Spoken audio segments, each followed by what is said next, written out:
And you thought the hype train was going to derail, didn't you? What's going on, gamers? So as you can see, patch 1.2.0 came down today, and the Queen's Wrath bounties are available. So I'm going to real quick knock these out, but before I can do that, I have a few shoutouts I want to do.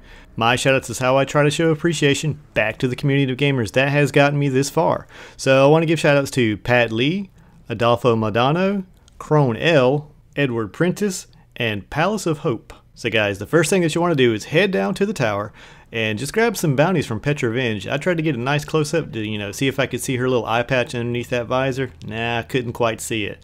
But at any rate, she's offering 4 bounties for you to knock out. Now there is a 5th and a 6th, but they're not showing as available just yet. Now guys, in my clan, we went about this a little bit different than probably the standard way that most of you have already done. So it's pretty awesome to hunt in a pack of 3 in a fire team. But you know what's even more awesome? Hunting in a pack of 4, 5, or 6.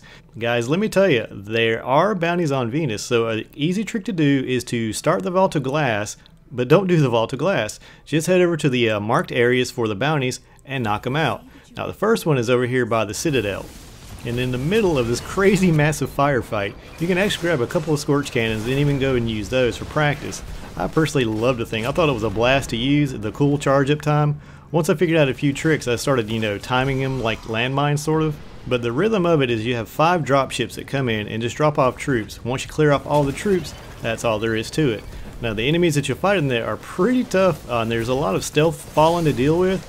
But once you clear everything out, you're given a timer. Now the timer is 1.5 minutes.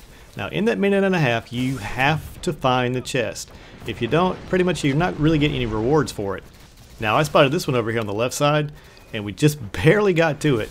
I didn't really get anything great out of it, so what we did was we went on ahead and headed over to the Ember Caves, and we knocked that one out too. With so many supers and so many explosions, I gotta tell you, this was a lot of fun actually. I really enjoyed it. Now as it stands right now, the chests are always spawning in the same location, but that might change. So when you're opening these chests, make sure to memorize where they're at, because it may be the possible location on the next day, or it may rotate out. We're not exactly sure how this is going to work, so it's kind of on a day-to-day basis. But as I said, right now they are all staying in the same location. Now one last thing on an interesting footnote, yes, the patch 1.2.0 dropped down today. I don't really want to read off all the patch notes because I'm kind of short on time, but I do want to leave you guys this one small tip. Do not take your engrams to the Cryptarch at this moment in time.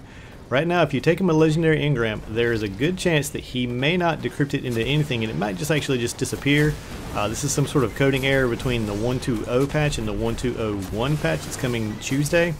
So if you get a legendary engram, just stick that thing in the vault and wait for Tuesday to roll around. Well guys, I'm going to go ahead and get on out of here. I've got to get ready for the podcast that we're going to have tonight.